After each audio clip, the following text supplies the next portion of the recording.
Ora, muito boa noite. Estamos de volta para mais uma edição do Girassol Debate, já no mês dedicado às crianças de todo o mundo e também, em particular, às crianças africanas, já que no próximo dia 16 vamos assinalar o Dia da Criança Africana. Ontem foi o Dia Internacional da Criança. Na edição de hoje vamos falar exatamente desta criança. Que conteúdos é que os meios de informação, os meios de comunicação têm estado a disponibilizar para as crianças? Quais os desafios que ainda enfrentamos para oferecer conteúdos de qualidade e que possam contribuir para o crescimento saudável das crianças? São estas as questões que vamos levantar aqui ao longo do nosso programa. Já agora passo a cumprimentar os nossos convidados. Vou cumprimentar primeiramente Paulo Inglês, é sociólogo. Boa noite, bem-vindo. Muito boa noite, capitão. Obrigado pelo convite. Muito bem. Também recebemos em estúdio Elisa Gurgel, é diretora do Centro de Desenvolvimento da Criança Nova Esperança. Boa noite, bem-vinda. Muito boa noite, obrigada pelo convite. Elisa Gurgel, com muitos anos de INAC, agora com outros desafios, mas sempre ligados às crianças. E recebemos também a Eugénia Piedade, é psicóloga. Boa noite, bem-vinda. Muito boa noite, Alberto. É um prazer estar aqui convosco. Obrigada pelo convite. E de forma propositada, vou começar exatamente por si, Eugénia Piedade, porque já falava que uma das maiores preocupações por esta altura tem que ver com os conteúdos musicais que são disponibilizados para as crianças. Hoje, segundo o que dizia, quase não há música infantil. Sim. Pelo menos cá, produzido cá, a gente não vê música infantil. As crianças estão a consumir músicas que são inapropriadas para a sua idade. Músicas às vezes obscenas, músicas sensuais, e elas dançam também da mesma forma, porque a criança imita o adulto, né? Dançam da mesma forma, ficam hipersensualizadas antes do tempo, precocemente, e estamos a deformar as nossas crianças. Acho que há um déficit muito grande no conteúdo, principalmente em músicas para as crianças. Se nós formos a uma festa de criança, por exemplo, vamos ouvir música infantil de quem?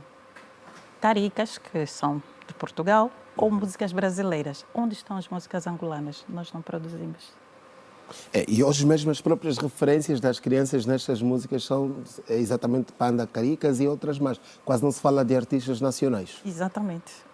Temos esse déficit. Houve tempos atrás em que a Rádio Nacional, né, produzia músicas para crianças. Eu lembro que eu também consumia essas músicas ainda, se bem que já estava um pouco mais crescida, mas já consumia essas músicas e eram boas e nós dançávamos. E de um tempo para cá parece que houve um silêncio e ninguém mais produz música para as nossas crianças, apropriadas às nossas crianças. É como se tivessem sido esquecidas. Muito bem. Paulo, falávamos da música e a Eugénia também já entrava por aí. Música, mas depois a preocupação recai para as danças, que acabam por ser uma questão mais preocupante por causa do tipo de dança que nós vemos hoje as crianças a praticarem. Sim, porque as danças até são muito, quer dizer, penetram muito mais na mente das crianças do que a música, porque além de a dança incorporar em si já a música, também tem o gesto e a mobilidade, não é? Do corpo, a questão motora. E as crianças assimilam isso, mas normalmente eles imitam os adultos, quer nos movimentos, quer nos gestos, etc. E acaba por, em alguns casos, quase deformar o próprio crescimento salutar, o desenvolvimento normal de uma criança, não é? Porque a dança, no fundo, é uma espécie de tradução também de sentimentos, não é? De pensamentos. E esses sentimentos e pensamentos estão muito ligados aos adultos.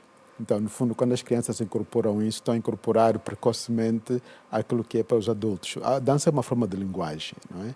Esta é a linguagem dos adultos. E, portanto, como dizia a doutora Eugénia, que de facto, eu também me lembro, ainda era miúdo, que havia músicas e danças também apropriadas às nossas idades, não é? Inclusive, havia danças que ainda vinham, sei lá, das tradições, talvez, provavelmente, mas depois que foram como que modernizadas e eram instrumentos também de educação, basicamente. Agora, parece que houve um apagamento, tirando as músicas que vêm do Brasil para crianças, de Portugal, não se produz muito músicas angolanas para crianças, não é? Algumas se produz, mas não tão popularizadas como as brasileiras e as portuguesas. Ok. Elisa Gurgel, como é que olha para esta questão dos conteúdos que são hoje disponibilizados para os mais pequenos, se percebermos que são importantes para o seu crescimento? Permita-me, muito boa noite mais uma vez, dizer também que estou aqui em representação do INAC, por isso não saí do INAC.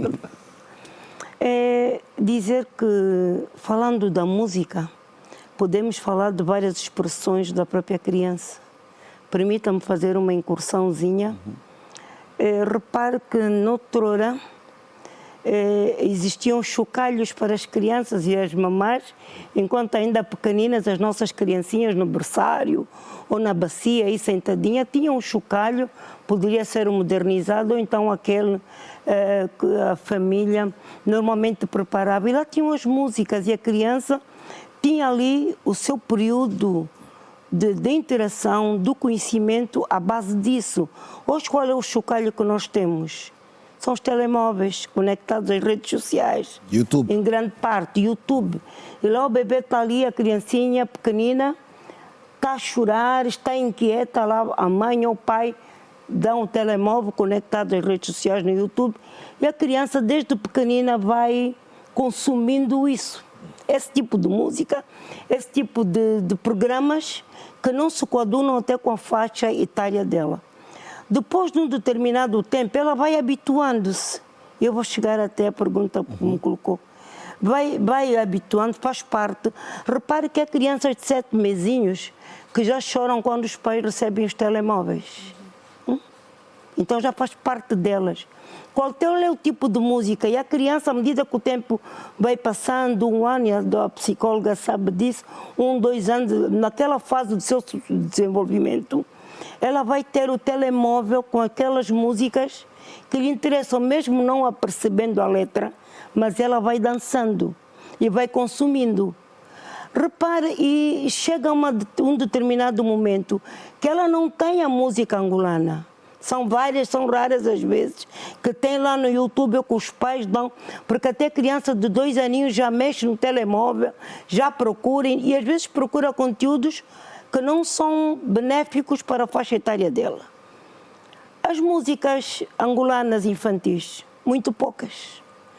E reparo, como falou da Rádio Nacional, a Rádio Luanda também, mesmo naquele programa da Engalândia, não estou aqui a fazer a publicidade, mas tinha músicas infantis que as crianças consumiam, que os pais, muitos dos pais, também não digo eu, mas naquele período, ainda da minha juventude, acompanhei várias músicas e as nossas crianças dançavam, mesmo em atividades musicais, atividades culturais, aniversários, eram aquelas músicas que faziam parte. Muitas delas do Mamborro, perdão, outras músicas infantis de grandes atores que ainda existem na praça e que as crianças consumiam. Hoje, quais são as músicas? Estamos num aniversário de criança com atividades de adulto. Temos as bebidas alcoólicas, temos tudo.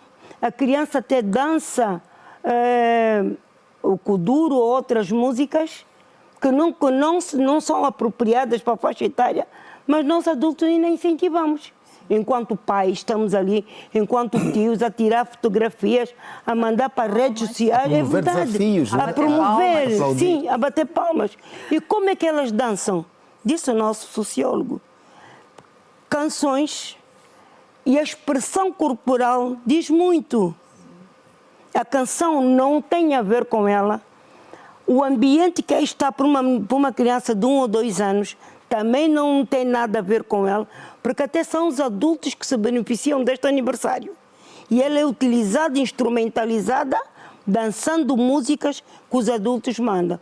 Então é necessário nós fazermos esta reflexão enquanto pais, porque somos nós que temos esta missão de educá-los, de orientá-los e não de instrumentalizá-los.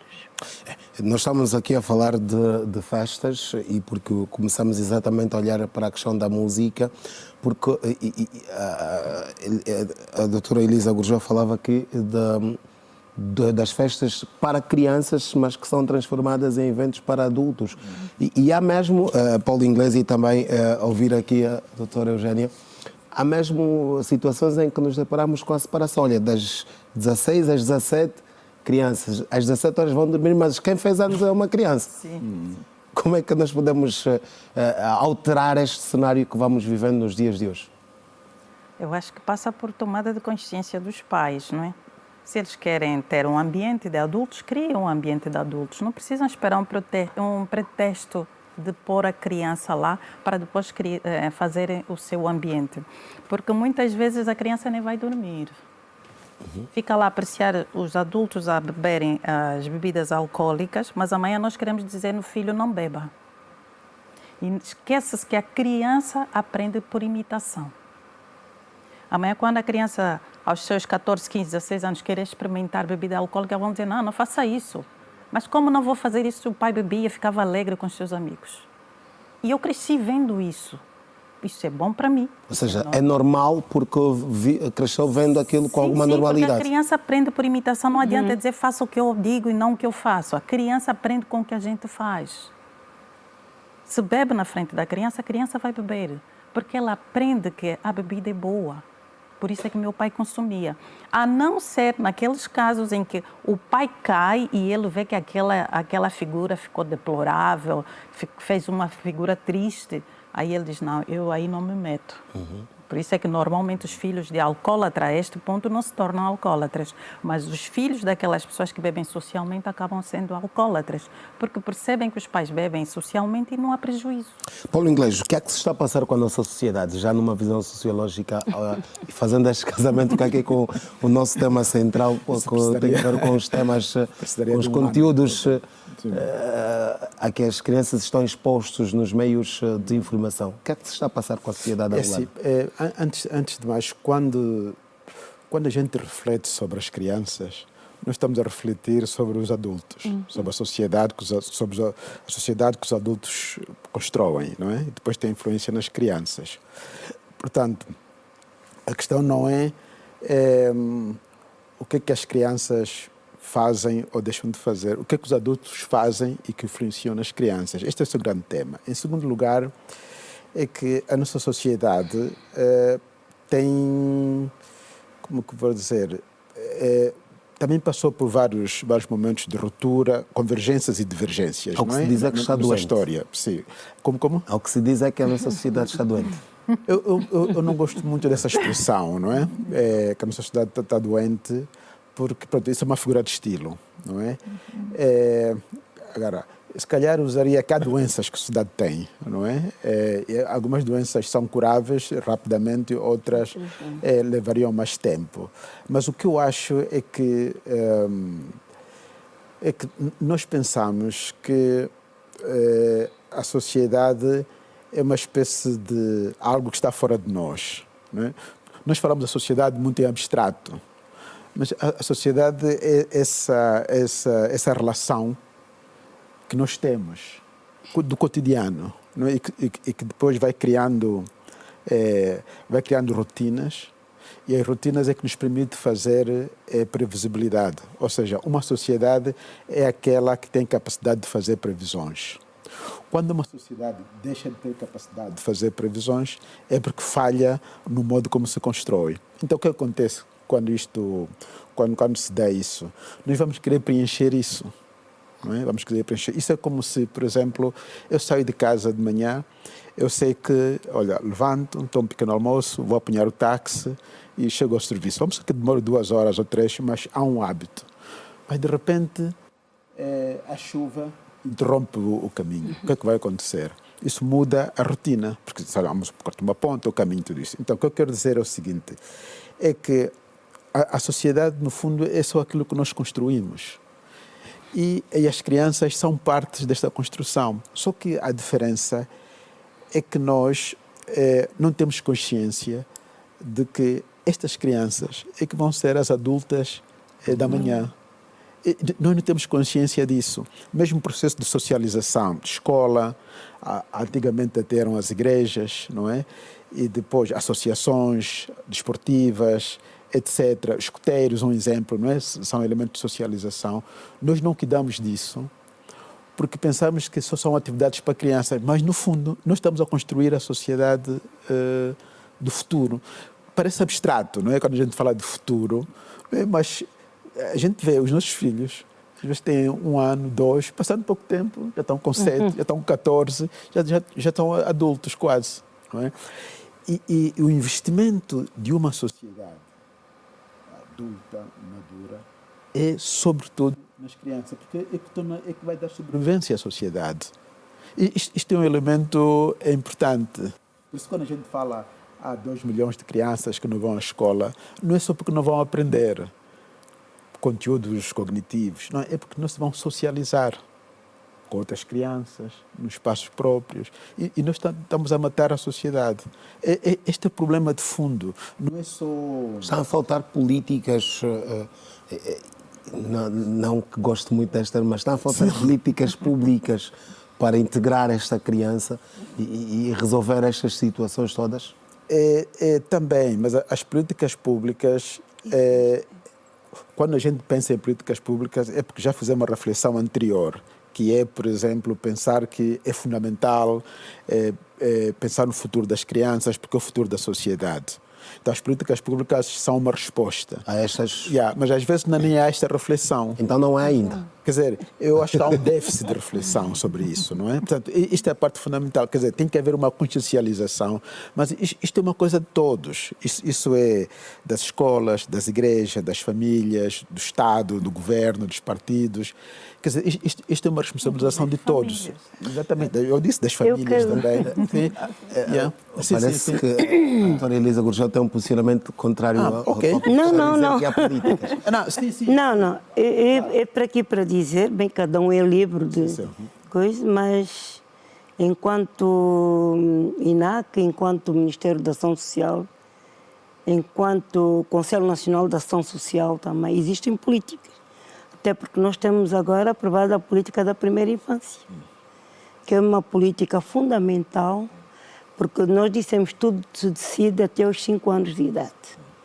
Temos o Conselho Nacional da Ação Social, que congrega todos os departamentos ministeriais à luz dos 11 compromissos, que cada departamento ministerial tem a sua responsabilidade, desde a saúde até o último compromisso, 11º. Temos o Instituto Nacional da Criança, que é aquele instituto que cuida da situação da criança. Para além do instituto que responde pelos aspectos que têm a ver com a criança enquanto prioridade absoluta, que é a instituição vocacionada para o efeito, nós temos a Carta Africana para o Bem-Estar da Criança, à luz também da Convenção dos Direitos da Criança, que o próprio Estado angolano ratificou logo depois da sua adoção. Então, onde é que está o problema, doutora Elisa? Temos tudo isso que acaba de citar? Não, temos sim, eu digo isso com propriedade, porque, repara, quer a Constituição da República de Angola, no seu artigo 35º.6, que consagra a criança como prioridade absoluta, também na Constituição, o artigo 80º, mas aí, quer na Convenção dos Direitos da Criança, diz Estado, família, sociedade, têm responsabilidades. E o nosso sociólogo fez uma grande abordagem, fazer uma análise do comportamento familiar. É necessário, sim, que cada vez mais nós devemos trabalhar enquanto Estado, enquanto sociedade, enquanto famílias, na sensibilização, na orientação das nossas crianças. O que é que acontece para muitos casos? E só para dizer que nós estamos aqui a falar da música, existe o compromisso número 10, que é a criança na comunicação, comunicação, nos meios de comunicação, cultura e desportos, quer a nível dos direitos da criança, o lazer, que é o período. E também nós já fizemos várias abordagens Onde é que está o cerne da questão relativamente à situação da criança no que concerne à música, o tipo de letras, o tipo de música que nós utilizamos? Nós não realizamos só atividades à luz do dia 1 de junho, de 16 de junho, não. Nós realizamos atividades todos os anos, todos os dias, desde o 1 de 2 de janeiro até o dia 31 de dezembro. O que é que acontece? Nós temos que, nós família, nós sociedade, nós instituições, nós ONGs e associações, trabalhamos no sentido de que a criança agora ela não espera nem o fato que, porque a situação está crítica, o que é que o pai faz ou a mãe? Instrumentaliza a própria criança. E eu, bem me posicionando, não vou aqui dizer de que região do país eu sou, mas eu via que pessoas, ainda que tivessem só a quizaca e o bombô, comiam mesmo se não tivesse pais. Estavam ali e os filhos obedeciam à orientação dos pais. E os pais preocupavam-se na orientação dos filhos, fiscalizando. Hoje nós não. Somos os primeiros prevaricadores, não estou a generalizar, porque existem bons pais, pais maravilhosos de famílias ótimas, preocupadas, mas uma grande parte, porque quando até eu tenho um filho e pelo fato de não ter o que comer, utilizar o filho para venda, até onde está a minha consciência ou o meu caráter enquanto adulto? Então, é necessário sim todos nós trabalharmos, que existem as políticas, mas cada um de nós tem uma responsabilidade. Bem, a criança na escola, deixa-me só... Esteja à vontade, por favor. Não, eu espero. Eu gostaria de... A criança na escola, ela está lá, é um meio social. É verdade que muitas crianças estão fora do sistema de ensino. Precisam de ser enquadradas. Também muitas dessas crianças estão fora do sistema de ensino, não têm um bilhete de identidade, não têm uma cédula, não têm nada, porque os pais também não têm. Mas não quero monopolizar, vou deixar ali... E eu vou pegar esta deixa, a doutora Eugênia também esteja à vontade para participar, esta deixa que fala da questão, por exemplo, da documentação.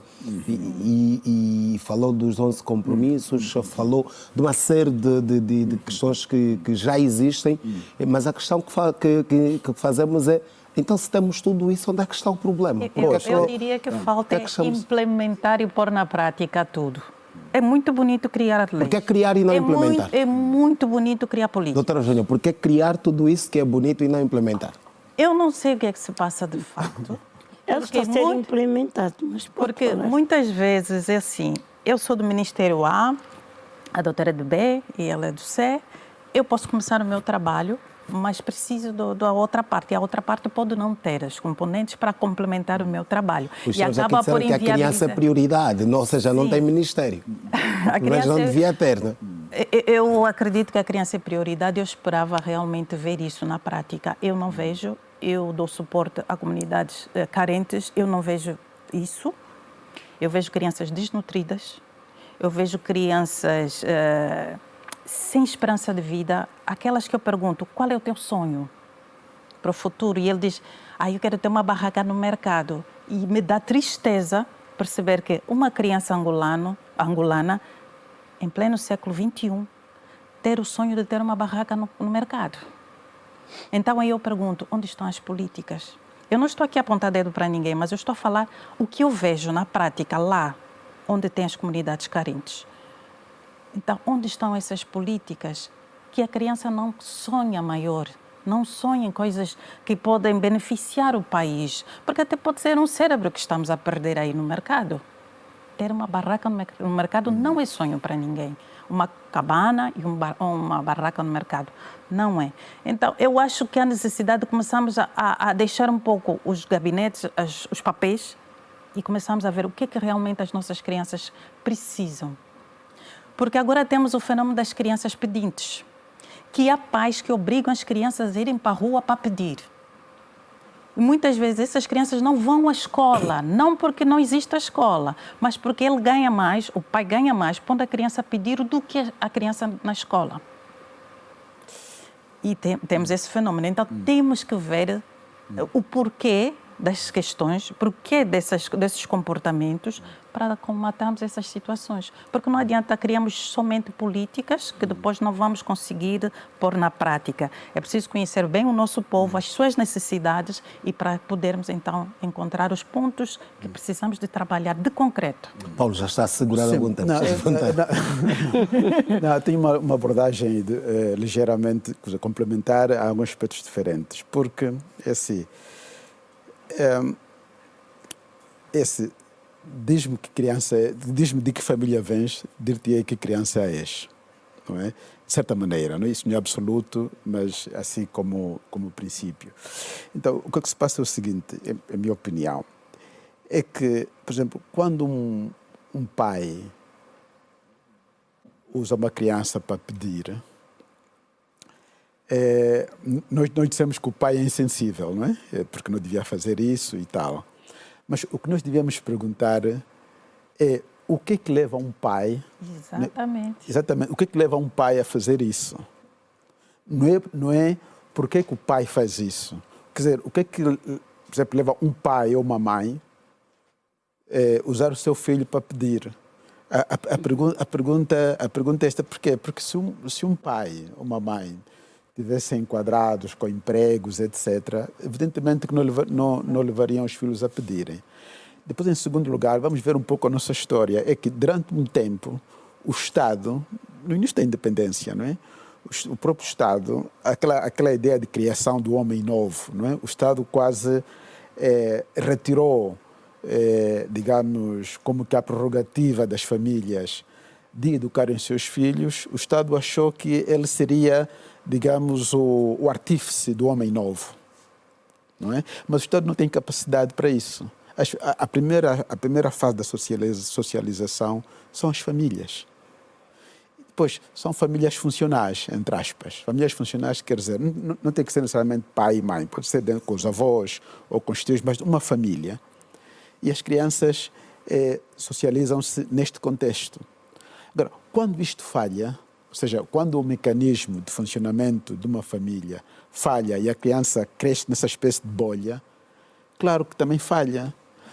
Não, porque senão, se nós dissociarmos o modo como a sociedade funciona e a bolha em que as crianças crescem, entramos numa espécie de esquizofrenia da análise, não é? Mas não, é porque as crianças de rua vão para a rua porque a própria sociedade faz da rua um lugar onde as crianças vão buscar o que não encontram em casa.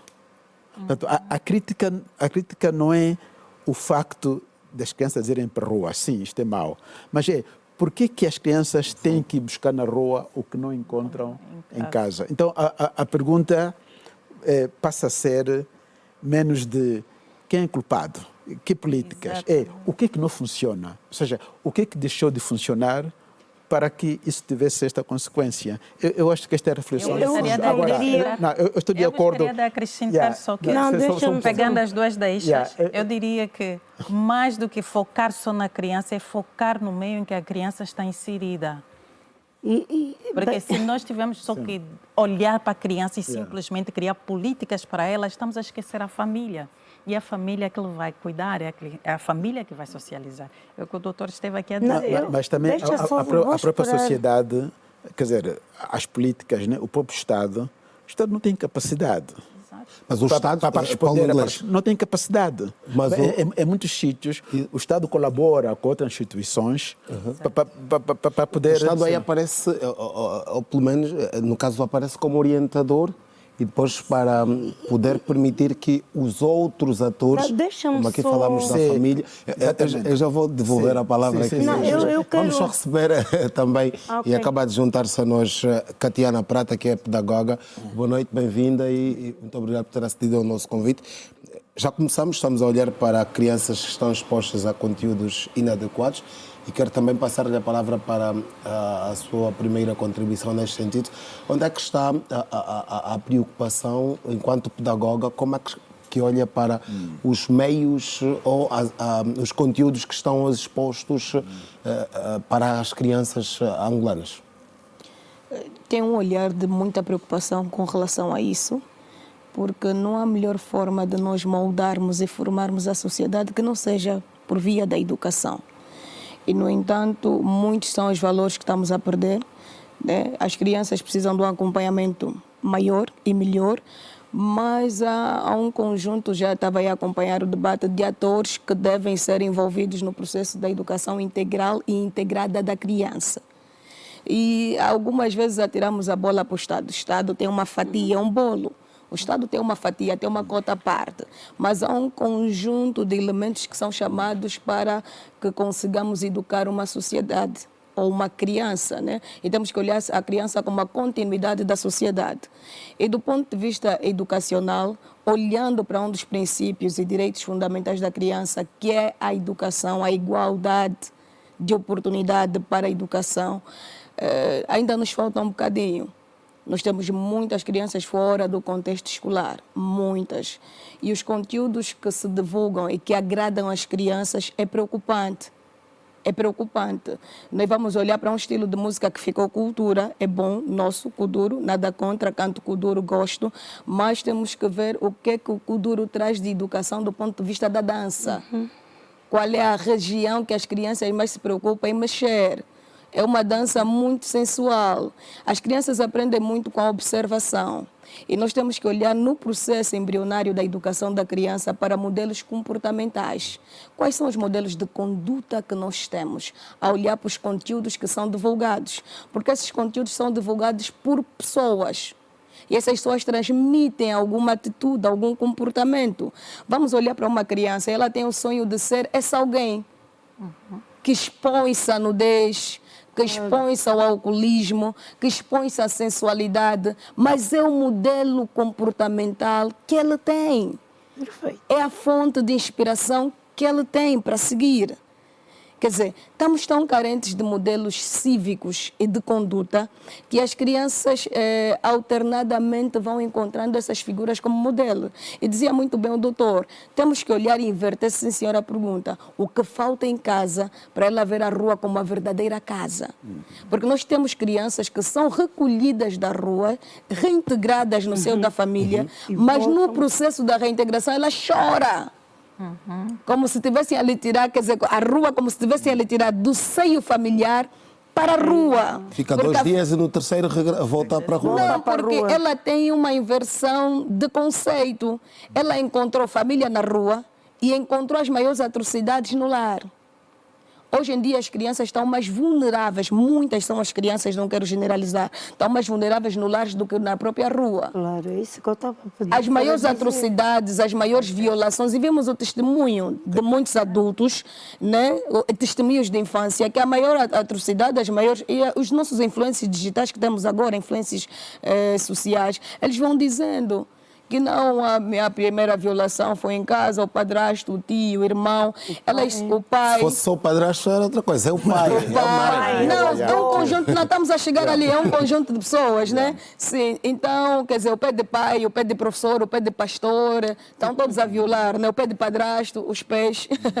Então, o primo, o padre, quer dizer, se olharmos até na escola, temos o próprio professor que também molesta a criança. E hoje já não está a olhar para a questão do gênero, só senhoras, só meninas, mas também meninos são arrolados a isso. Tá vendo? É em casa onde aprendem muitas vezes a ter contato com as drogas, a ter contato com os roubos. Aliás, o primeiro histórico de roubo da criança acaba sendo no lar.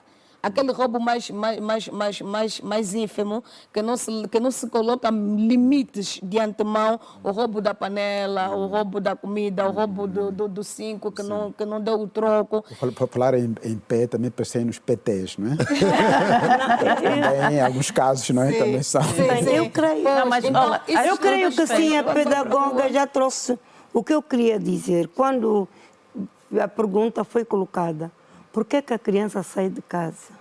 Okay. Porque o padrasto a molestou, porque a madrasta a molestou, porque a mãe mandou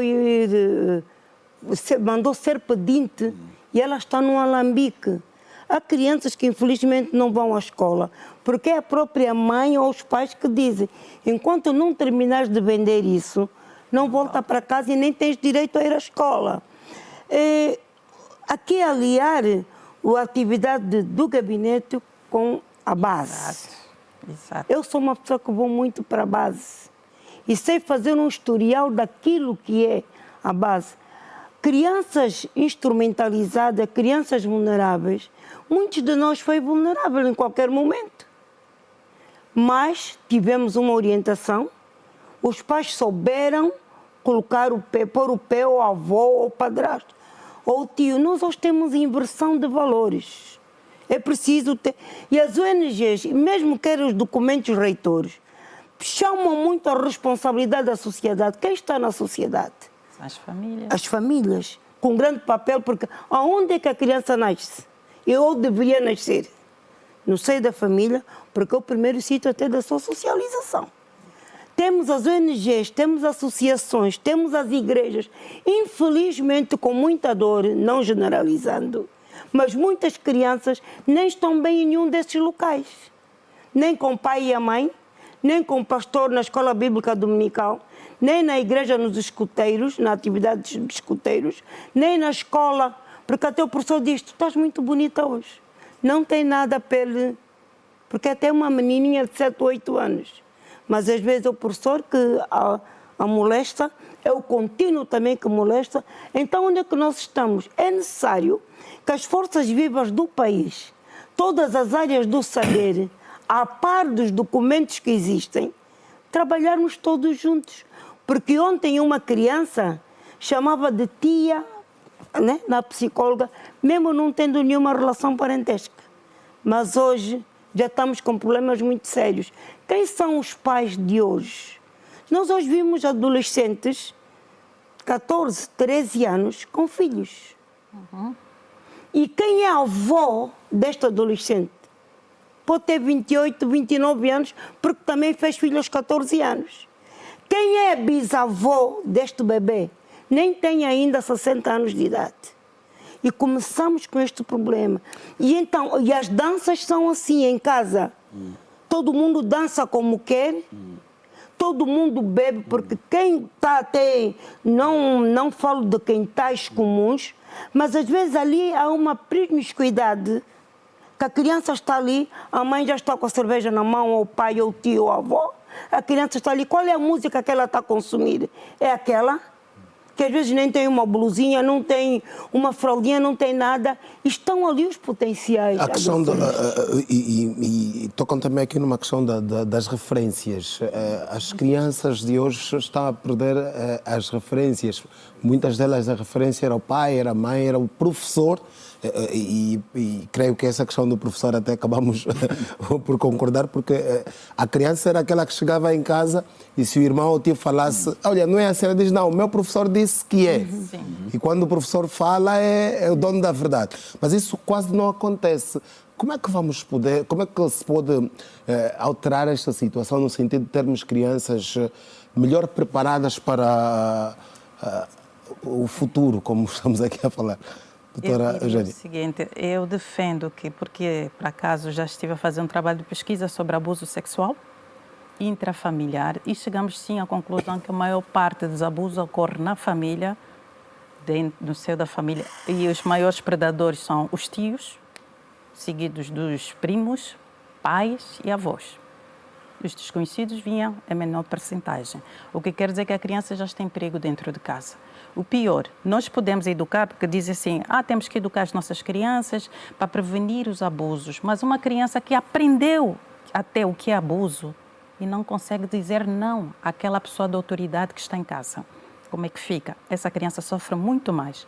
Então, aí a necessidade de nós trabalharmos em sociedade, trabalhar com professores, com o pessoal da escola, os pedagogos, para identificar crianças que possam estar a ser molestadas em casa. É preciso que todo mundo esteja capacitado de identificar, desde o professor contínuo a diretor pedagógico. Todo mundo deve estar capacitado. Aquela criança que entra na escola não quer sair, primeira a chegar, nunca falta, última a sair, é preciso averiguar. E em casa também deve-se ficar atento com a criança. A criança que chora para ir para a escola, fica doente, tem dor de barriga, inventa a doença, tem que saber o porquê que ela não quer ir para a escola. Aí estaremos a defender as nossas crianças, a proteger as nossas crianças. A criança não foge de um lugar onde ele se sente bem. Se está a fugir, é porque alguma coisa não está certa lá. Então, precisamos de aprender a identificar os sinais e a valorizar. Já houve casos em que eu atendi de uma criança que estava a ser abusada e que disseram que era a fantasia da criança. Eu fiquei muito irritada porque a criança não tem fantasias eróticas desse tipo, de acusar pessoa. Estou a falar de uma criança de 4 anos. Então, é preciso nós deixarmos isso de parte. E mais outro perigo, quando a criança está a ser abusada ou molestada em casa, e segundo o nosso tema, conteúdos inadequados, o que é que se faz muitas vezes? Como é que eu chamo? O predador começa a incentivar a criança a assistir certos conteúdos inadequados para a sua idade, para estimular. Quando a criança assiste filmes sensualizados ou mesmo pornográficos, quando a criança assiste filmes onde a violência é banalizada, nós estamos a criar delinquentes sexuais e delinquentes mesmo, transgressores de lei. Porque ela aprende que é assim que se expressa o amor na sexualidade e quando eu não estou contente com alguém, eu posso matar. Porque eu aprendi no filme que é assim. E quando se coloca a criança a consumir esses conteúdos precocemente, pior. E quase todas as crianças que eu atendi, mesmo adultas que eu atendia, vítimas de abuso sexual, muitas delas consumiram esses conteúdos antes do tempo. E essas crianças que consomem esses conteúdos inadequados antes do tempo, estou a dizer de pornografia, acabam por se tornar pessoas promíscuas, que se desvalorizam, tornam-se, desculpa a expressão, mas pronto, vou usar um termo mais leve, vendem-se, acabam por vender-se. E nós condenamos, esta miúda, ela é promíscua, ela faz, deixa de fazer, você não sabe a história que ela passou. O miúdo é melhor também. Também assim. miúdo, sim. Você não sabe o trauma que ele passou. Aprendeu, principalmente quando o abusador é alguém que ela gostava, que supostamente devia proteger a criança e usa desse status de protetor para abusar a criança. A criança percebe que, então quer dizer que o afeto é expresso pelo sexo. Paulo Inglês, e nós acabamos sempre olhando para a questão da sociedade, nunca esquecendo que ela começa em casa, na família, mas é na família onde a criança hoje vê o pai, por exemplo, está na viatura com seu pai e vê o pai a transgredir as regras de condução como bem entender. Vê o pai a ser arrogante, a maltratar as pessoas na rua. Ele vai pensar que isso é normal e deve fazê-lo também. Sim, há um Quando debate, falo do pai, falo da mãe, sim, não é? Há um debate entre alguns especialistas que o que é que leva uma criança a imitar, do que aprende de um comportamento mau, não é? Por exemplo, isto é como um filho de um alcoólico, digamos assim, não é? Ou de um pai que bebe muito e depois pode dar um filho que diga nunca vou provar do vinho, ou então outro que vai fazer daquilo seu dia a dia. Há um debate sobre isso em relação às crianças. É claro que esse pequenos comportamentos, pequenas transgressões, normaliza o esquema de assimilação de conduta. Isto quer dizer que uma criança, por exemplo, se um pai disser a alguém, vou-te dar um soco, esta criança poderá dizer ao seu irmãozinho, se fizer alguma coisa que ele não gostar, vou-te dar um soco, não é? Porque ela acha que ela associa o dar um soco ao corrigir alguma coisa, alguma agressão ou algo que eu não gosto. Isso depois se repete e se normaliza. E quando ele tiver capacidade, de facto, de dar um soco, pode vir a dar um soco a alguém, não é? Portanto, e cresce com isto. Mas o que acontece é que às vezes há sítios onde se contrapõe isto. Por exemplo, às vezes na escola, não é? Há programas, há brincadeiras, há jogos de abraço, etc. Se contrapõe isso, tal como às vezes se aprender na escola isso, em casa se contrapõe. Então ele próprio depois vai criando a ideia do certo e do errado, não é? Portanto, o esquema não é só viu, logo vai repetir. Então, depende muito depois dos contra-exemplos, não é? Agora, o que está a acontecer é que está a diminuir os exemplos, entre aspas, de contra-exemplos. Ou seja, ele ouve dar um soco em casa, ouve dar um soco na escola, ouve dar um soco na rua, então pensa que isto é o normal e assimila isto, não é? Fala-se de um tipo que aconteceu num filme, mas num documentário, que cometeu muitos crimes e tal. Depois olhou para a mãe e disse: "Oh mãe", a mãe podia ser o pai, mas nesse caso foi a mãe, disse: a mãe nunca me castigou nunca me pôs limites, por eu ter transgredido aos poucos, não é? Uma vez queimei o gato da vizinha, outra vez furei o pneu do carro do vizinho, e a mãe sempre ia discutir com as pessoas porque dizia que ia defender o filho. Nunca disse: "Olha, fizeste mal, vai pedir desculpas à vizinha". Não, a mãe ia contra as vizinhas porque criticavam o comportamento dos filhos. Resumindo, é claro que a transgressão, sem um contra-exemplo do que é cumprir uma regra, porque as crianças precisam de cumprir regras, tipo rotinas, é uma maneira que elas têm de assimilar comportamentos normalizados, não é? Se esse comportamento for de transgressão, eles vão normalizar a transgressão. Agora, há uma discussão, mesmo dentro da psicologia cognitiva, se isso é tão direto assim, há um debate entre investigadores. Ou seja, é relativo, não é? Mas sim, há também mas a opinião dominante, há um consenso que, de facto, esta assimilação de comportamentos transgressivos leva à normalização da transgressão, não é? E não havendo os chamados contra-exemplos. Ok. Já vamos também poder ouvir aqui a opinião da doutora Elisa Gurgel e também Catiana Prata sobre esta questão dos bons ou dos maus exemplos que existem ou devem existir na sociedade.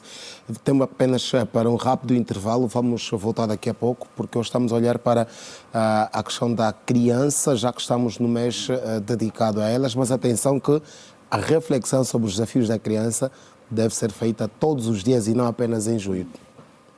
Fazemos o intervalo e voltamos daqui a pouco.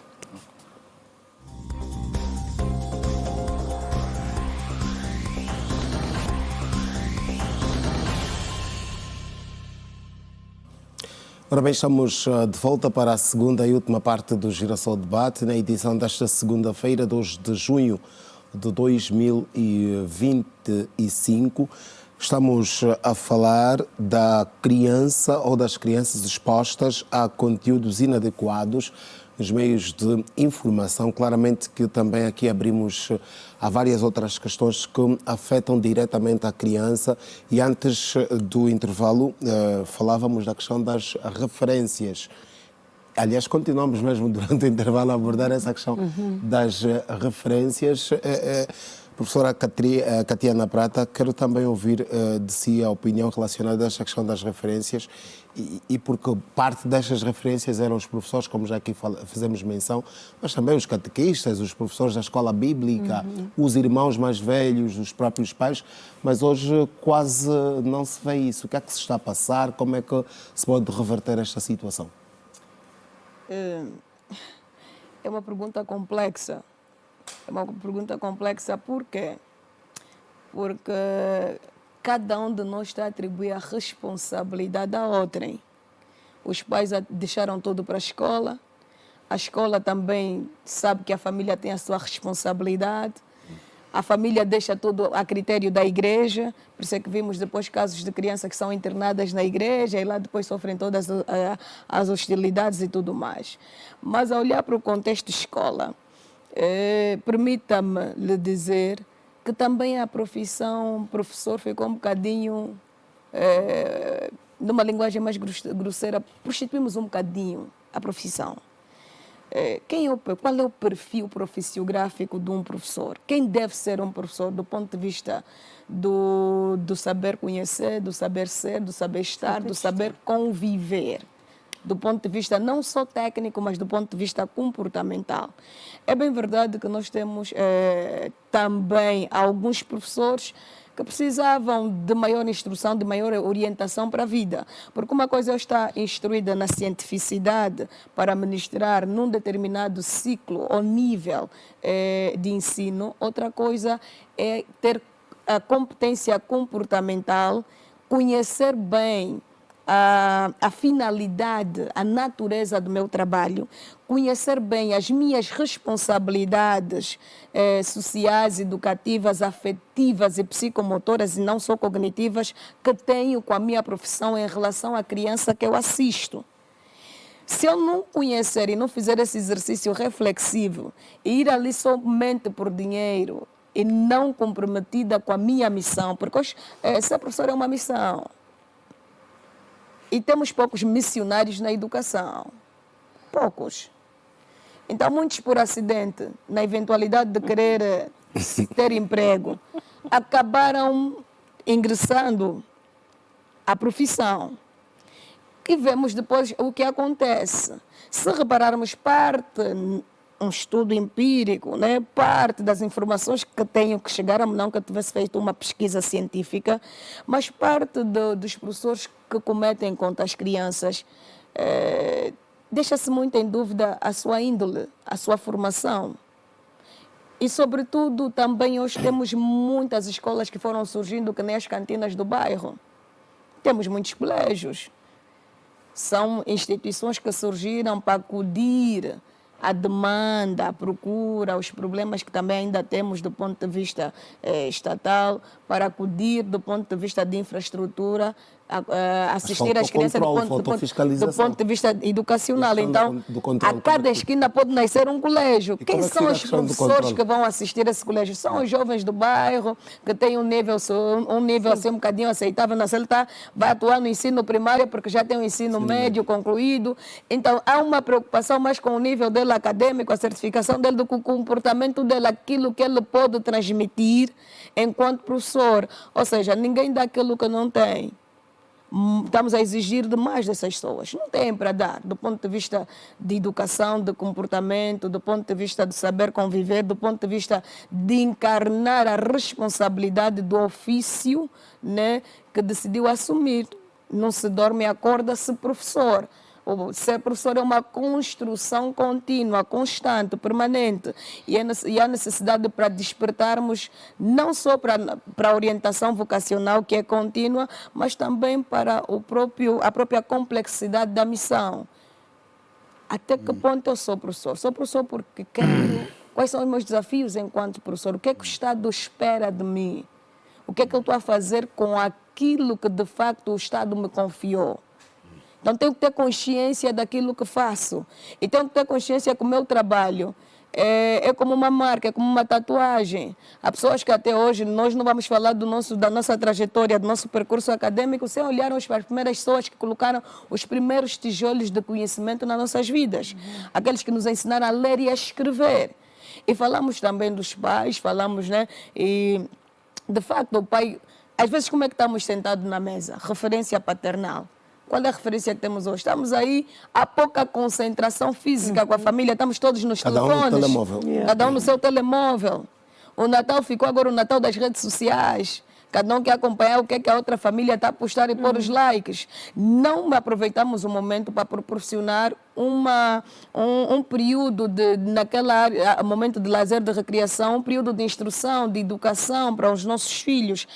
Há necessidade de fazermos isso constantemente, se quisermos inverter o quadro. A responsabilidade é de todos. O próprio perfil do pastor. Hoje, a cada esquina também nasce uma igreja.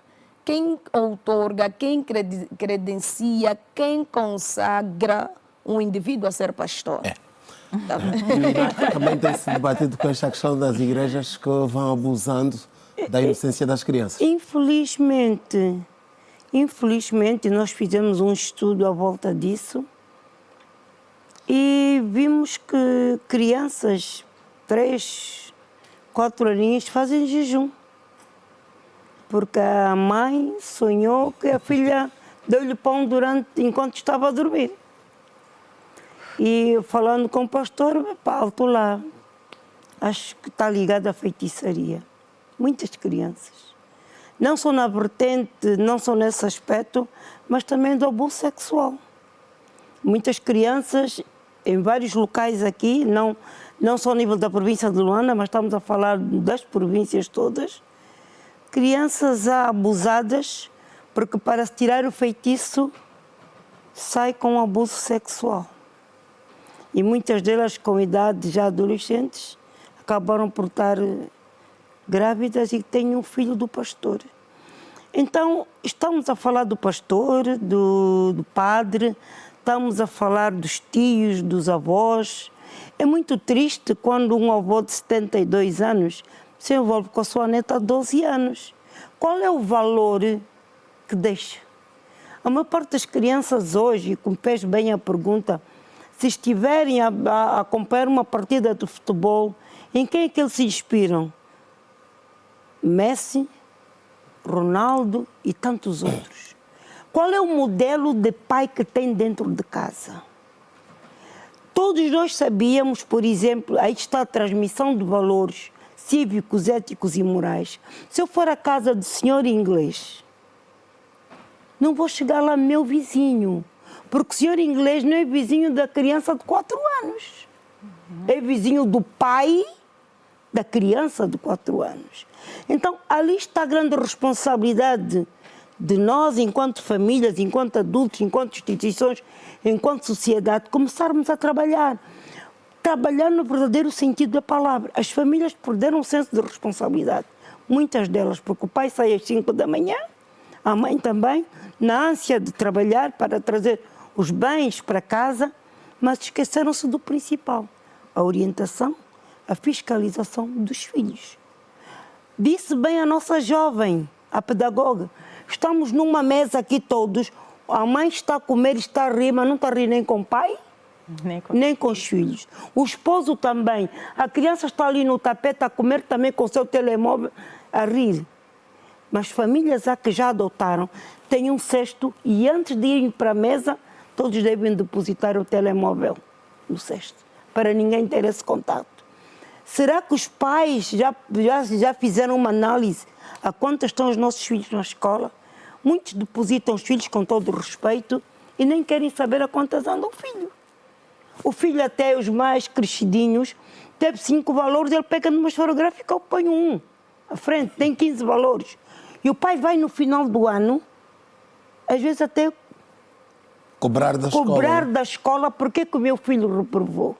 Então, quando tivermos isso, reparem, os senhores são pais, quando chegarem a casa, se tiverem ainda filhinhos pequeninos, a tendência é, o que é que trouxe para mim? E quer aquele abraço. Mas é o pai que molesta-lhe à noite, ao sair do WC, diz que esqueceu o caminho para o quarto dele e vai para o quarto dos filhos. Também são pesquisas que nós fizemos e na maior parte dos bairros. Então, é necessário analisarmos bem.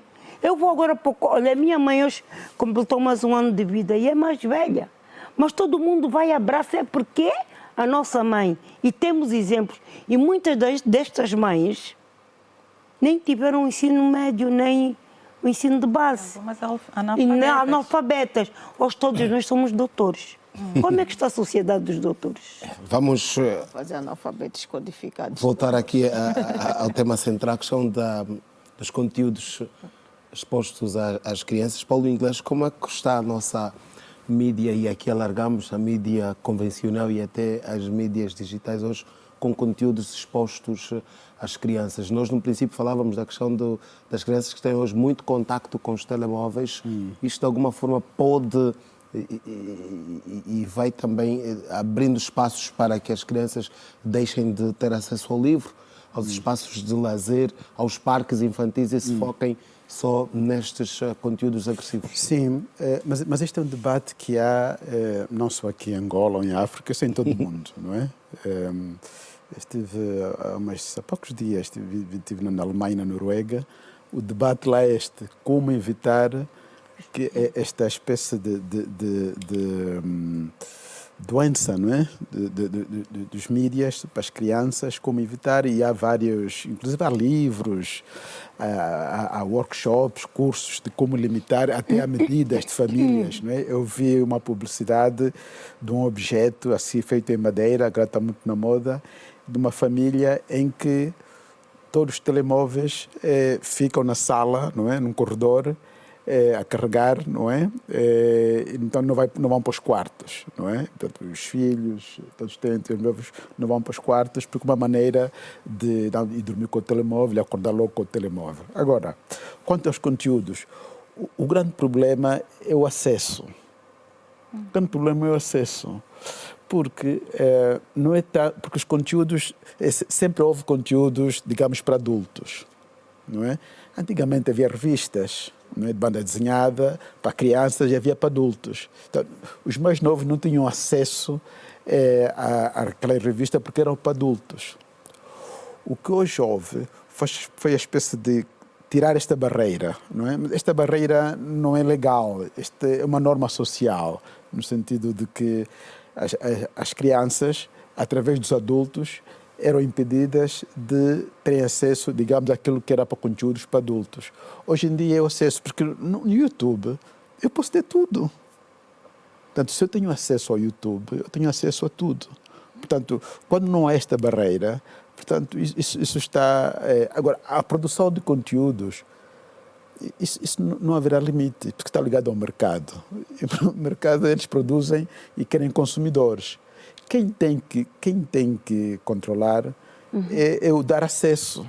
Quer dizer, a gente não vai conseguir quase obrigar os produtores de conteúdos a uma espécie de pôr em limite, dizer não, nós construímos, não é, produzimos, quem tem que pôr o limite são os consumidores, ou seja, os pais, os encarregados de educação. Também é uma questão comercial.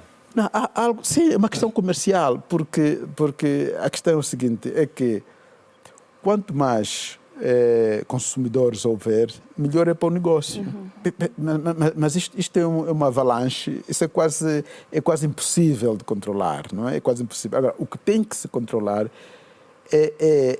agora falam de consumidor crítico, não é?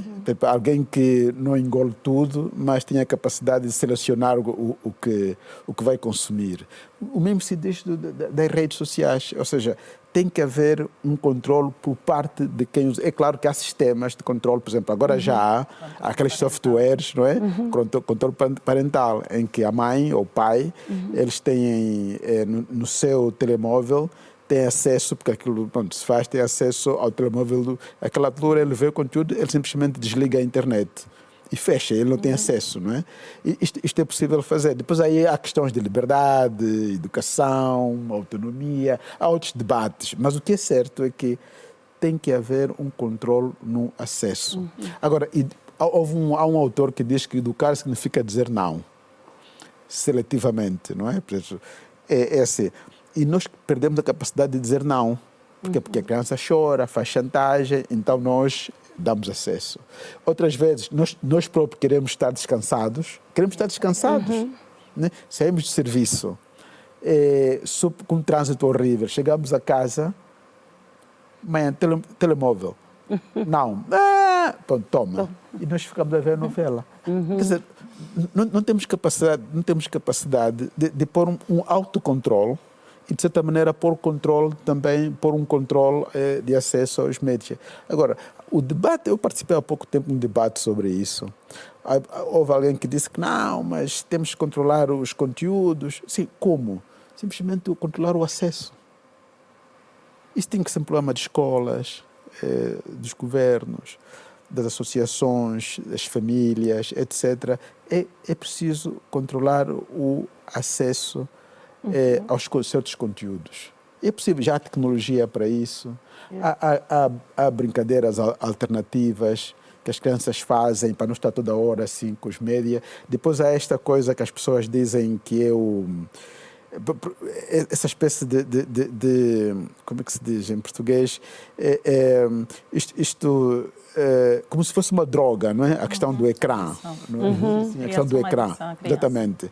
A questão do scrolling, não é?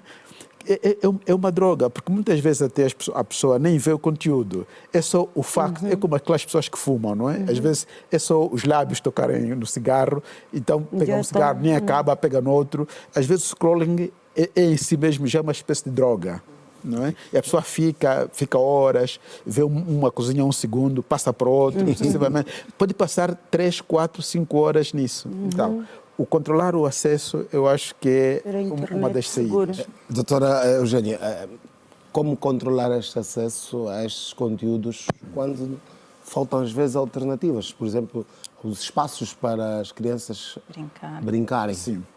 Nós temos cidades hoje quase sem espaços de lazer para as crianças. Como é que se vai controlar esse não há acesso? espaço Que de opções lazer. é que existem para fazer isso? Jogos de mesa, a família pode ter jogos de mesa, podem fazer a família inteira, puzzles e por aí, desenhos. Mas isto é no fim de semana, porque também durante a semana o pai e a mãe estão na correria do trabalho. Exatamente. Este é outro problema, Esse não é é? outro problema. O problema da sociedade. É o que muitos pais fazem, pagam o ATL quando se tem condições. E realmente há uma necessidade de nós olharmos para a criança nessa vertente. A criança é ativa, ela precisa descarregar energia. Não podemos confinar as crianças no apartamento o dia inteiro e esperar que elas se comportem bem ou que não fiquem dependentes de um telemóvel. É preciso dar Ou espaço. da própria televisão. Exatamente. Ela precisa descarregar essa energia. Ela tem de correr, ela tem de pular. Tem que haver esses espaços. Eu sinto pena das crianças que vivem na cidade, porque aí mesmo não há lugar. Não tem como, porque os pátios tornaram-se lugares para pôr eletrobombas e tanques de água e etc. Criança Não há quintais. não tem como. Sim, mas isso é um paradoxo. Esse é o problema da criança da cidade. Sim. A que está também na zona rural, também já passa por exploração de trabalho infantil. Também tem esta questão E é que a remetido ao criança casamento mais cedo. Sim, a criança não vive a infância. Nós precisamos defender de isso. novo. A criança merece ser criança e não um adulto. E essa questão que o doutor ainda falava ai, perdi-me um pouco. Das mídias sociais, do acesso? Sim, da do limitação? acesso. Uma das coisas que eu tento trabalhar, sempre tentei trabalhar com os meus filhos, foi a capacidade crítica dos programas. Explicar-lhe o porquê do não do consumo daquele programa. Até ele entender por conta própria. Ok, agora entendi por que não, realmente. E aos poucos ele larga. E quando alguém, por exemplo, na rua diz, olha, vamos ver isso, ele fala, sabe, o fulano convidou-me para ver aquilo. Eu não fui porque eu sei que vai me fazer mal por isto e por aquilo. Então, nós, os pais, também podemos trabalhar nesse sentido de educar os nossos filhos, dar-lhes capacidade crítica dele próprio se autodefender da invasão de informação que os outros trazem para ele. Aliás, e esse é o grande papel dos pais mesmo. Não é fácil. Que os filhos consumam, ter a internet segura. Porque assim, mesmo a psicóloga sabe que a criança que começa a consumir muito cedo, ela não tem um desenvolvimento cognitivo. Exato. Não tem. Ela pode até imitar tudo o que ela está a ver nos vários programas, mas tem limitações depois. Então é necessário que os pais lá em casa estejam mais atentos. Porque o que é que acontece? Eu quero agora ver a novela, como disse o nosso sociólogo. Entrego o meu telemóvel ao filho. Quero ir para a cozinha sem que ninguém me interrompa. Dou o telemóvel ao filho, põe no YouTube, é bebê e fica ali. Muitas crianças até acabam por adormecer com o telemóvel ao E colo. deixa eu explicar uma coisa. Muitos conteúdos que estão no YouTube para crianças muito pequeninas são muito coloridas, muito apelativas. Aquilo causa dependência. Claro. A criança basta ver aquelas cores e ela fica já... Até alguns cânticos relacionados a esses programas, basta ouvir o cântico que a criança já está à procura. É como se fosse uma dependência mesmo. Depois começamos a ter muitos problemas psicossomáticos que não tínhamos. Começamos a ter, por exemplo, a ansiedade. Claro. Há muita, nós estamos agora diante de uma sociedade... Crianças ansiosas. Crianças Sim, muito sim, ansiosas, sim. crianças Inclusive muito ansiosas, depressão. crianças depressivas, crianças que se frustram fácil porque não estão acostumadas a receber não. Não faz parte do vocabulário delas. E se repararmos, depois estamos a preparar o que é que acontece. A nossa geração, quer dizer, aproveitando a geração dos mais adultos, pois, mas ainda bebi um bocadinho dessa geração. Nós fomos criados para sermos homens e mulheres para a sociedade. Os nossos pais, quando criaram-nos com todas as dificuldades sociais que muitos tiveram, foi para nos preparar para a vida e não para eles. Mas a minha geração, posso aqui assumir, parte da minha geração está a criar eternos bebês. Não está a olhar para a questão de que essa criança que ela está a dizer só sim, amanhã vai ter um chefe que vai lhe dizer não, amanhã vai casar-se e vai receber não. amanhã vai entrar, quer dizer, a vida amorosa vai ter sim, vai ter não, a vida social, a vida financeira, quer dizer, ele vai ser entregue à sociedade e a sociedade não lhe reserva só sims, mas também não. E a frustração poderá lhe fazer cometer suicídio. Eu já tive o caso de um jovem que diz que como praticou suicídio porque nunca a mãe dele lhe disse não. E a namorada... Exemplo que também dá aqui. Sim, ele disse, então eu matei a minha namorada, adolescente, eu matei a minha namorada. Homicídio, nesse porque homicídio, sim, homicídio, sim, obrigada. Eu cometi esse homicídio porque a minha namorada me disse não. Se até a minha mãe nunca me disse não, quem era ela para me dizer que não? Deixa eu acrescentar o que a doutora está aqui a dizer. Quando os pais não têm regras claras para com o filho, quando os pais permitem tudo, são permissivos para com filhos, estão a criar um transgressor de leis. Claro. Sim, sim. Por isso é que houve esse caso, porque ele não sabe o seu próprio limite. Os pais não puseram limite. E a maior referência que ela tem, eu, pai, por isso, às vezes, né, de maneira informal, dizemos, sim, da minha mãe, eu não aceito isso, quanto mais. Quer dizer, então os pais têm que ter cuidado, porque eles são essa figura, esse epicentro na vida do ser humano. Muita coisa que a gente não admite externamente é porque em casa nós também não aceitamos, não consentimos. Então temos que ter cuidado, ele tem que ser preparado por sim, por não, ele tem que ser frustrado, às vezes, em alguma pretensão. Nós temos os filhos muito manipuladores.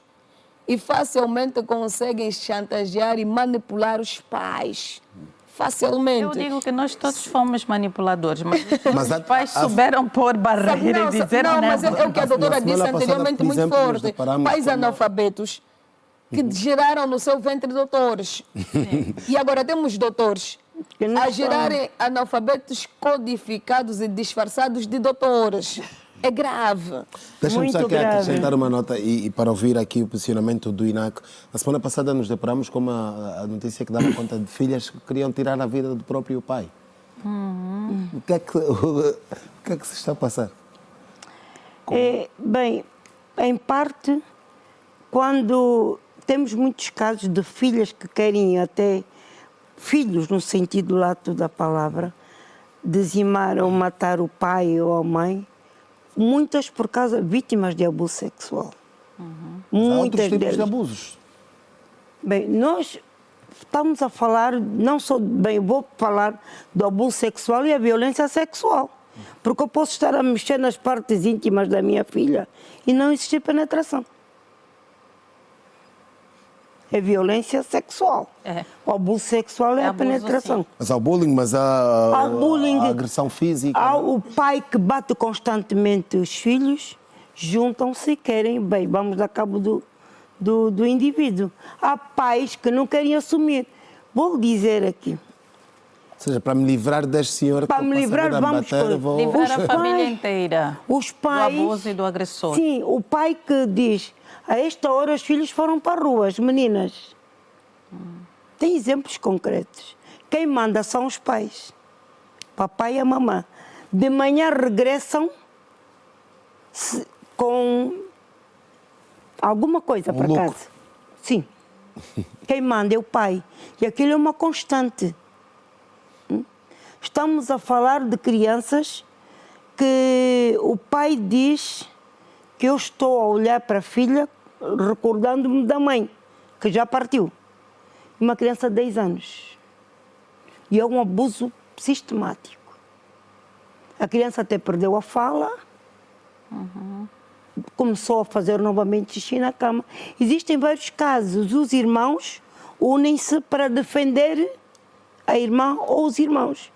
Existem vários casos de negligência. Exigem coisas que temos muitas crianças com problemas de violência psicológica, fruto dos maus tratos dentro de casa.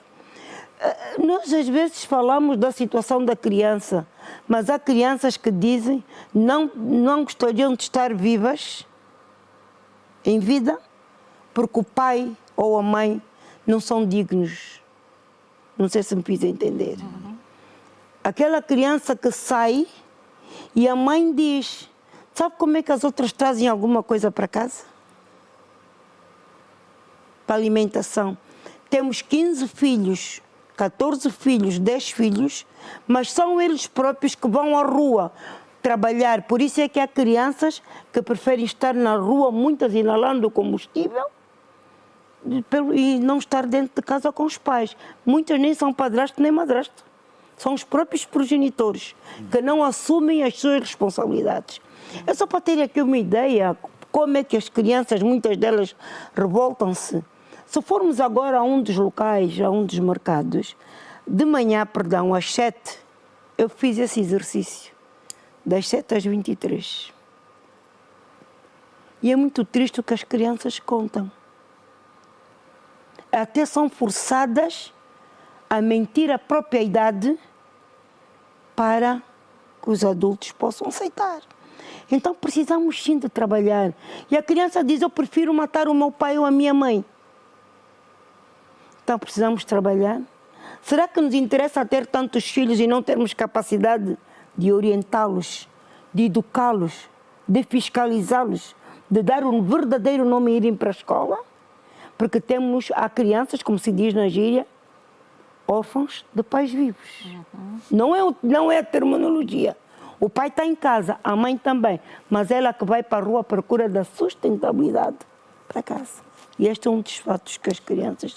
Paulo, aqui numa visão mais sociológica também, e gosto de insistir nisso, porque estamos numa sociedade, se nós recuarmos no tempo, vamos ver que no passado, dificilmente as crianças, por exemplo, frequentavam os momentos óbitos. Os óbitos, quando tivesse algum óbito, a criança ia para a casa de um tio ou de uma tia. As crianças até tinham medo de passar ou de estar naquele meio e próximo dos cemitérios. Hoje isso quase que normalizou-se. E também o próprio óbito mudou também. É por causa desta mudança do formato do óbito? Não, porque hoje em dia, porque o luto fazia parte do processo de viver a perda, não é? Portanto, hoje a criança tem uma relação com a morte, uma proximidade. Não, mas hoje em dia, praticamente, a parte do luto se tirou porque se transforma em festa, bebidas e comezainas, já empresas, catering. Quem vai chorar até... Vão exatamente. No funeral, aquela alegria toda aquela alegria, das crianças. sim, e não há espaço para perda, mas de facto, na realidade há uma perda, mas não há espaço para a perda que permite reintegrar, o luto é que permite reintegrar a perda, não é? E para a vida continuar, porque se a pessoa não fizer o luto, a vida não continua, né? Porque há sempre aquela sensação de que algo está aí preso, não é? Então, a gente tem que integrar no nosso cotidiano o facto de algo ter terminado. E isto aqui, as crianças, claro, quando eram muito crianças, ficavam em casa de uma tia, não é? Inclusive, por exemplo, eu me lembro de miúdo, havia café, as pessoas jogavam cartas, não é? Algo assim, e pronto, passava-se a noite ou assim. Mas hoje em dia não. Aquilo é uma festa, quer dizer, eu fiquei assustado assim, eu tinha estado muito tempo fora, voltei para um funeral, eu fiquei assustadíssimo. Depois no sétimo dia houve música, antigamente umas senhoras cantavam e tal, houve músicas com DJ e tal, assim, não dizem, não, mas é a nossa cultura e tal. Não é a nossa cultura, quer dizer, aquilo mudou a cultura, digamos assim, não é? Portanto, a cultura, a gente pode dizer nossa o que quiser. Agora, de facto, sim, respondendo à sua pergunta, de facto houve uma mudança e as crianças têm acesso mais a isso de adultos, não é? Portanto, como os adultos vivem os óbitos. Mas, ainda pegando no que dizia a doutora Elisa Gurgel, que a grande dificuldade, sabe, capitão, a grande dificuldade está sempre em... nós às vezes não damos espaço de refletir o tipo de sociedade que nós somos e que queremos ser. Quer dizer, nós fizemos o exercício de lamentar, não é? Que isso não está mais, não devia ser e tal. Mas se fizermos um exercício de tipo, como é que nos queremos ver daqui a 10 anos ou a 15 anos, nós tínhamos que olhar para as crianças. Sim, tínhamos que olhar para as crianças. Mas a gente não olha para isso porque também em parte decorre, não é? Nós tivemos guerra e criou-nos muito a ideia da vida imediata, não é? De não expectativas de longo prazo, no sentido de que eu tenho que sobreviver hoje e amanhã já está. Não é imprevisível. Exatamente, porque a gente não sabe o que é que vai ser. Mas uma sociedade madura é aquela que tem capacidade, como eu dizia, de fazer previsões, dizer assim, olha, como as poupanças, né? Olha, eu vou poupar dinheiro para daqui a 15 anos ou a 20 anos. Vou dar um exemplo concreto. Eu uma vez tinha que montar uma placa nos dentes na Alemanha. Fui lá para pedir, para fazer isso. Ele disse, não, isto aqui você tem que poupar dinheiro primeiro e daqui a 4 anos você vem cá fazer. E eu pensei que era uma piada. Depois disseram, não, tem que pagar tal. Pronto, eu comecei a pagar para 50 euros por mês. Esqueci-me completamente. Passaram 4 anos, literalmente. Eles ligam-me. E disse, porque eles já têm aquela ideia, poupa primeiro, gasta depois, né? Eles disseram-me, não, se poupou durante 4 anos, já pode fazer isso. Mas esta é a ideia de previsão, não é? É a ideia de previsão a médio e a longo prazo. O que nos falta é isso. Pequenas, mesmo as construções, as obras, não é? A gente faz uma estrada, ninguém pensa assim, como é que vamos manter isso? Como é que isso vai ficar? Eu vi o aeroporto, está todo bonito. Como é que isso vai estar dentro de 10 anos, 15 anos? Vai continuar assim conforme está? Então, esta falta de fazer previsões, né? de pensar a médio e a longo prazo, é que faz destruir, digamos, o futuro. E as crianças são as principais vítimas. Porque nem são planificadas. Sim, são as primeiras. Não, porque nós olhamos para uma criança de 4, 5 anos. Muitas noites sem planificação. Nós não estamos a pensar assim, olha, dentro de 15 anos, esta pessoa vai ter 20 anos, vai para a faculdade, vai para a universidade. Não pensamos nisso. No seu percurso, aprender matemática, física, química, essas coisas que se aprendem, a lógica, o raciocínio, que se aprendem na terceira, quarta classe. Não aprendemos, não pensamos nisso. Catiana, a sociedade, a escola e a própria família estão a deixar de olhar para a criança como a continuidade. Pois, é aí onde eu queria chegar. Nós temos que olhar a criança como um estoque, um remanescente, um manancial para a continuidade. A Angola que nós pretendemos ter daqui mais a 20, 30, 40, 50 anos, se calhar não vai ter esse mesmo sucesso com essa geração que aqui está. Não. Mas podemos corrigir muita coisa com as crianças agora. Existem muitos hábitos, existem muitas práticas erradas que eu faço, né? Que aprendi como certas. Mas numa criança de tenra idade a gente consegue corrigir, consegue reprojetar.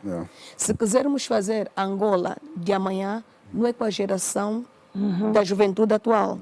Não é com o pessoal que tem da segunda e terceira idade. Já não, nós já fomos. Nós temos que regenerar Angola a partir das crianças. Mas deixa eu lhe dizer, se nós continuarmos a olhar as crianças do jeito que estão, eu nem preciso viver mais 50 anos para dizer que resultados teremos. Nem preciso de viver 50 anos.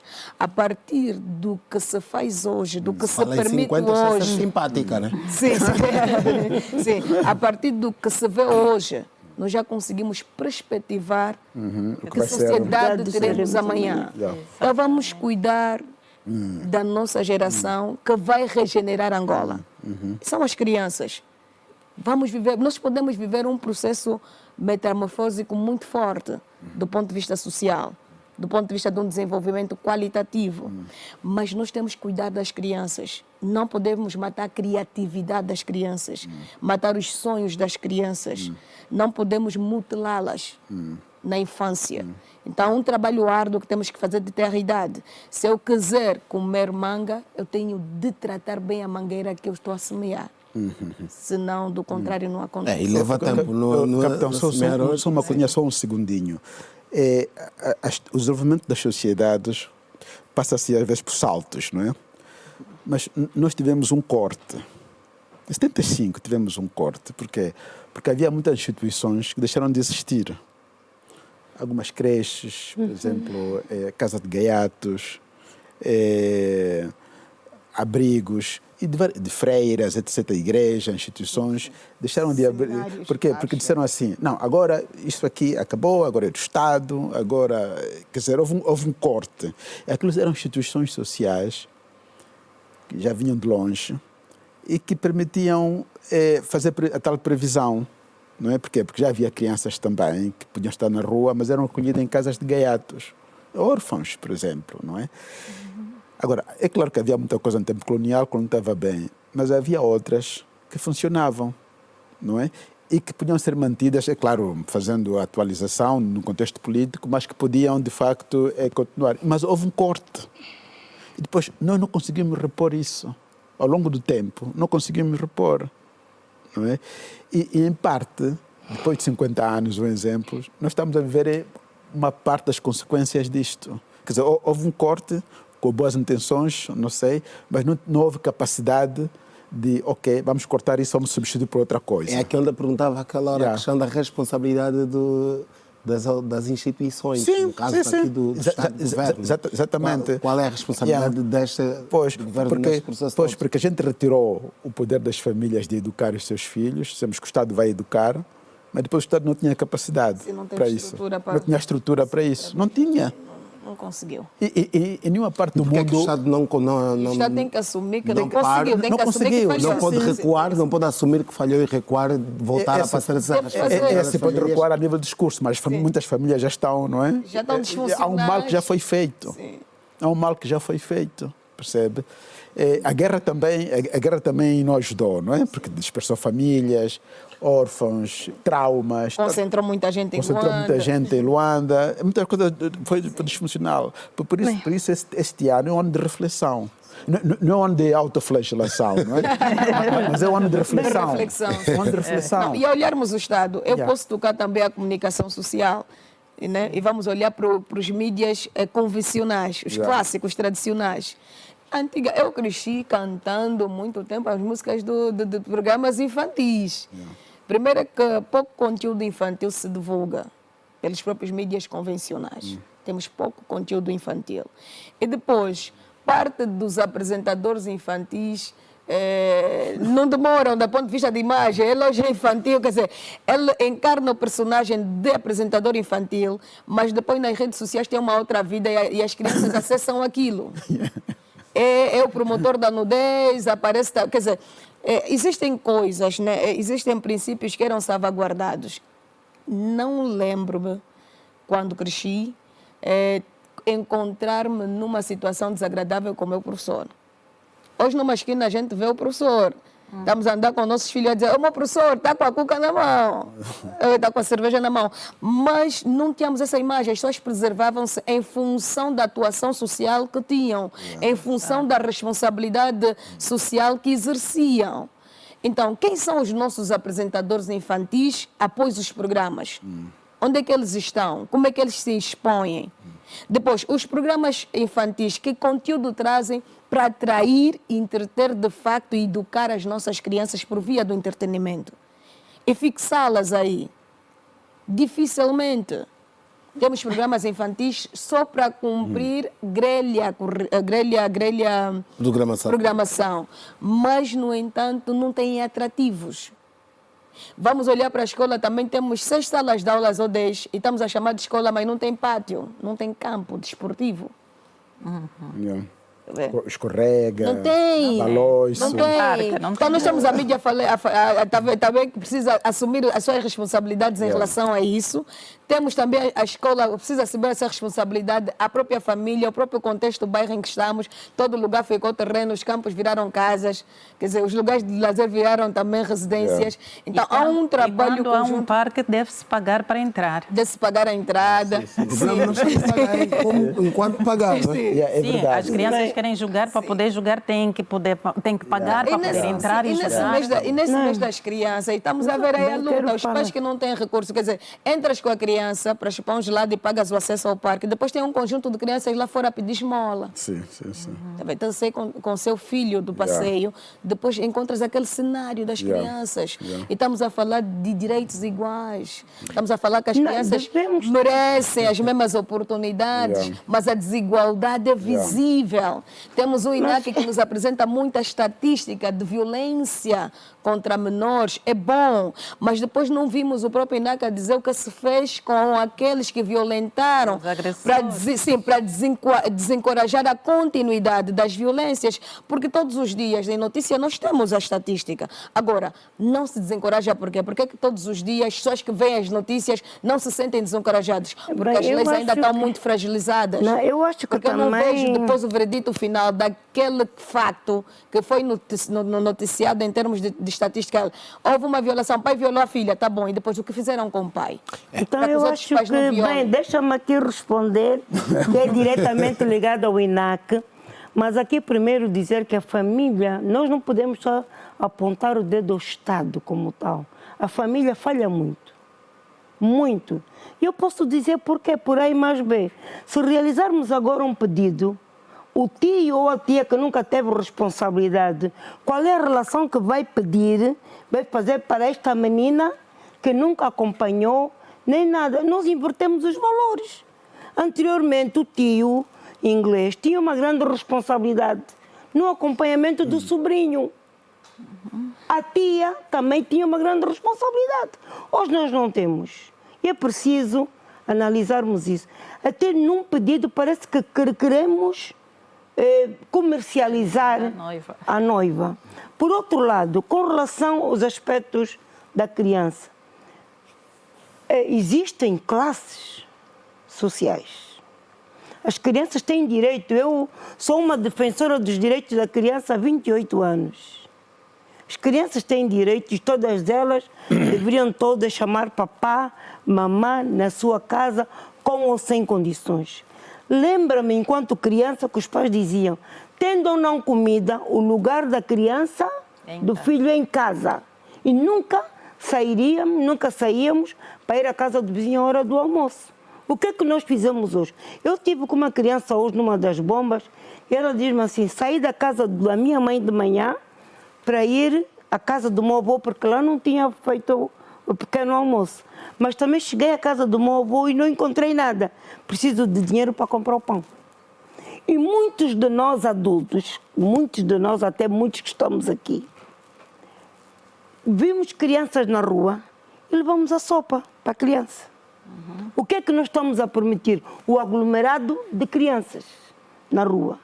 Nós hoje queremos dar, estamos num supermercado, tem um aglomerado de crianças. Elas estão ali mandatadas, atenção família. Estão aí mandatadas por adultos, pelos seus progenitores. Sai do supermercado, deixa um frango. Sai do supermercado, deixa um pão. Deixa uma lata de atum, deixa 6 ovos, deixa não sei o quê. Elas fazem o seu kit até às 18 horas. E nós hoje, enquanto INAC, nós, enquanto Ministério da Ação Social, no âmbito das políticas familiares, dissemos, não deem de comer as crianças na rua. Se tiver que dar, nós temos centros de acolhimento. Levam para os centros de acolhimento. Porque até bem disse a pedagoga, nós começamos a trabalhar na reunificação e localização familiar. Para a reunificação familiar. Mas a criança sai da rua, em menos de 72 horas, ela volta para a rua. Por quê? Porque na rua ela consegue dinheiro todos os dias. Porque na rua ela tem o que comer todos os dias ao seu belo prazer.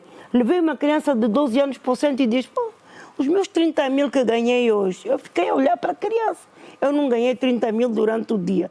Então é necessário nós vermos a responsabilidade da família, da sociedade. O Estado tem feito a sua parte, a família também. Mas temos que fazer mais.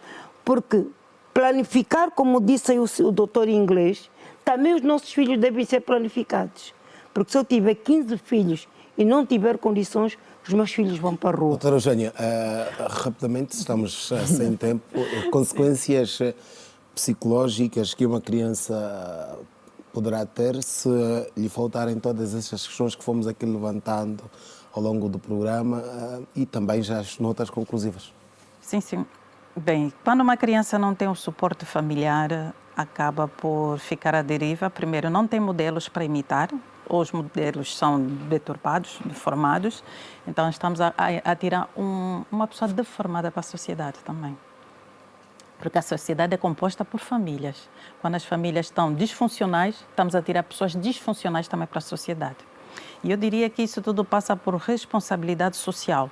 Eu não faço um filho para mim, eu faço um filho para a sociedade. Então, é minha responsabilidade cuidar deste ser para servir à sociedade. Assim como também é responsabilidade da escola cuidar desse ser para a sociedade e todos os outros órgãos. Então, tudo passa por responsabilidade social e, de certa forma, empatia. Se nós nos colocarmos no lugar dos outros, acabaremos sempre por encontrar as políticas e as ações próprias para mitigar todas as situações.